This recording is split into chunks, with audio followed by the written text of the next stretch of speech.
안녕하세요. 오늘 말씀드릴 종목은 V원텍입니다. 이 회사는 2차 전지와 그 디스플레이 관련 장비 제조 업체인데요. 2006년에 설립됐고 2017년에 코스닥 시장에 상장이 됐습니다. 이 소프트웨어가 탑재된 장비를 만들기 때문에 다른 장비 업체들에서는 비교적 이제 영업이익률이 높게 나타난다는 특징이 있고요.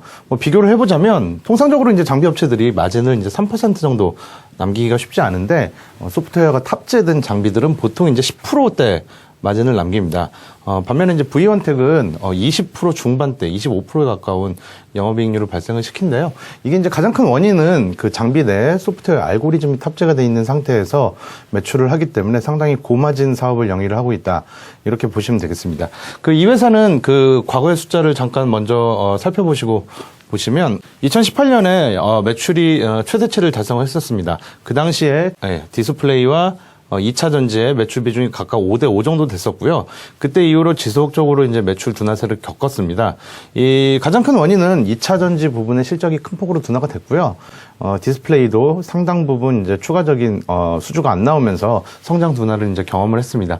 하지만 이 회사가 작년도부터 이제 성장의 턴어라운드에 대한 어떤 단초를 보여주기 시작을 했는데, 올해는 이 같은 추세가 더 본격화되면서 실적 성장이 좀 가시적인 형태로 큰 폭으로 나타나는 한 해가 되지 않을까 기대를 하고 있습니다.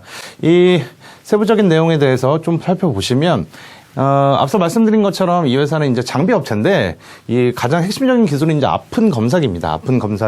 아픈 검사기와 아픈 검사 시스템입니다. 그래서 압축을 한 흔적이 있는지 없는지 검사를 하면서 검안 장비에 이제 속해 있는 장비라고 보시면 될 것 같고요.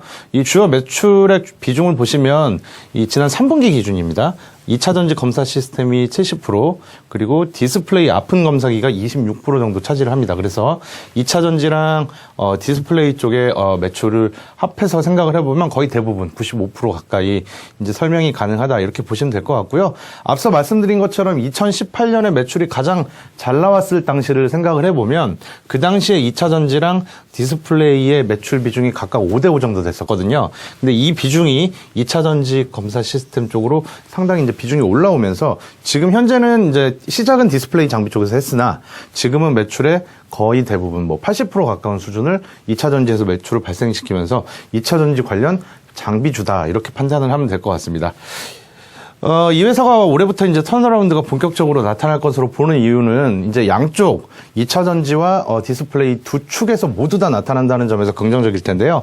일단 2차 전지 쪽에서 먼저 보시면 이 회사가 이제 기본적으로 가지고 있는 핵심 제품의 경쟁력은 이 스탁 앤 폴딩 방식으로 제작되는 파우치 타입의 2차 전지 조립 과정에서 이제 사용되는 장비입니다.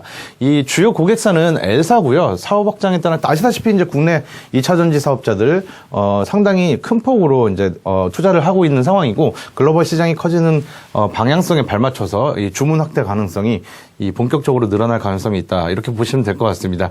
특히 이제 우리가 주목할 만한 사항은 이 중대형 2차 전지뿐만 아니라 소형 전지에서도 이제 주목을 해야 되는데, 2019년하고 2020년에는 V원텍의 2차 전지 향 매출이 전부 이제 중대형 2차 전지가 대상이었습니다. 하지만 이제 최근에 지난 2020년 12월 18일 날 수주 공시가 있었는데, 이를 통해서 소형 2차 전지 수주가 재개가 됐다는 점에서 상당히 좀 관심 있게 봐야 할 점이라고 생각을 하고 있고요. 과거에 2017년, 2018년에 이제 매출이 크게 늘었을 당시를 더듬어 보면 소형 전지의 매출이 200억 가까이 반영이 되면서 매출이 늘었던 그 과거 사례를 볼 수 있습니다. 그렇기 때문에 이 포트폴리오의 개선, 그리고 전체적인 이제 볼륨의 확장 측면에서는 굉장히 긍정적인 뉴스라고 보고 있고요. 두 번째로는 이제 디스플레이 쪽에서의 이제 턴어라운드입니다.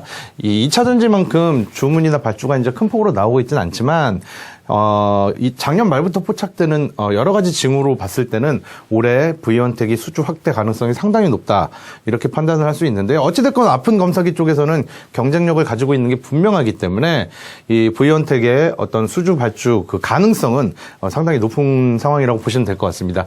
이 아픈 검사기는 주로 후공정에 쓰입니다. 그래서 저희 유안타 스몰캡 팀에서 추천드리고 있는 종목인 영우 DSP나 비아트론 같은 종목은 주로 이제 전공정에 쓰이기 때문에 발주가 이제 일반적으로 먼저 나오는 특징이 있고요. V원택은 상대적으로 이제 발주가 좀 늦게 나오는 특징이 있는데 저희가 이제 자료를 통해서 여러 번 말씀을 드렸다시피 2019년부터는 중국 업체들의 본격적인 투자 확대 사이클에 발맞춰서 한국 업체들의 수주도 굉장히 좀 잘 나오고 있는 이런 상황입니다. 그래서 2021년부터는 이 중국 업체들 투자 확대에 따른 디스플레이 관련 장비 수주도 굉장히 큰 폭으로 늘어날 수 있을 것이다 라고 전망을 하고 있고요. 실제로 이제 작년 하반기부터는 이런 수주 건수들이 나타나면서 매출 확대에 대한 어떤 가능성과 기대감을 증폭시키는 그런 모습이 확인이 되고 있습니다. 숫자로 이제 조합을 해서 말씀을 드려보면 2020년 예상 매출액은 이제 303억 정도 될 것 같고요. 올해 매출액은 458억으로 51.3% 성장을 할 수 있을 것 같습니다. 서두에 말씀드렸다시피 이 회사는 영업이익률이 높은 회사이기 때문에 458억에 120억 가까운 영업이익을 창출할 수 있는 능력을 가지고 있는 회사고요. 이 실적 턴어라운드에 대해서는 사실 크게 걱정이 안 되는 상황이고 이 회사의 이제 주가 차트를 한번 보시면 굉장히 좀 편안하다고 생각이 드실 겁니다. 왜냐하면 2018년에 이제 실적이 고점을 찍었을 때 이 회사가 이제 3만 원 가까이 주가가 올랐었는데 최근에 이제 주가는 좀 일부 이제 반등이 있었지만 그럼에도 불구하고 만 원대 초반에 위치하고 있기 때문에 주가에 대한 어떤 좀 상대적으로 편안한 마음을 가지셔도 되는 주가 상황이 아닌가 판단을 하고 있고요. 현재 주가는 PER 15배 정도 수준이고요. 경쟁업체라고 할 수 있는 2차전지 관련 업체 중에 거의 뭐 제일 저평가 영역에 있는 게 아닌가 이렇게 판단을 하고 있습니다. 게다가 올해 가장 눈여겨봐야 될 점이 턴어라운드라고 봤을 때는 주가는 바닥권을 형성한 이후에 지금 갈수록 업사이드가 확대가 되는 그런 모습들이 확인이 되는 과정에 있다 이렇게 판단을 하고 있습니다. 네, 오늘 말씀드린 종목은 V원택이고요. 다음에 또 좋은 종목으로 찾아뵙겠습니다. 감사합니다.